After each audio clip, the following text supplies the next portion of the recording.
marks the 100th day of President Trump's second term in office. So how do Connecticut leaders rate the first 100 days? News 8 political reporter Mike Cerulli spoke with people on both sides of the aisle today, and here's how they responded.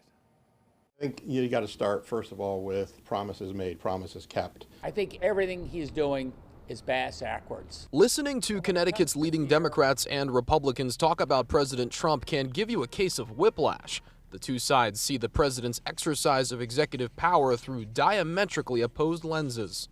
While the state Republican Party chairman says Trump's first 100 days back in office have been marked by historic progress on issues like illegal immigration and federal spending, Democrats, like the state attorney general, see a president flagrantly overstepping his authorities and flouting the Constitution.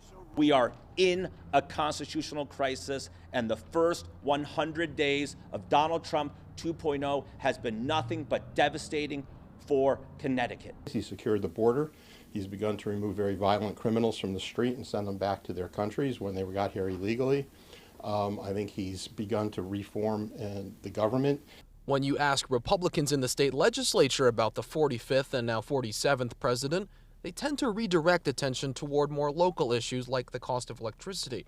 That insistence to focus on what Republicans call Main Street issues has formed a rift of its own, with Democrats saying they're dodging the question. Do you believe we're in a constitutional crisis right now? I think that we have a crisis here in the state of Connecticut. We have an affordability crisis. You asked the Senate Minority Leader a question about the first 100 days of Donald Trump, and he said, yeah, but what about this thing? That's completely not related to that. Yes. So the person on Main Street, they care about the things that we can directly control. And all I'm saying is, let's have a discussion and a focus on the things that we can actually control.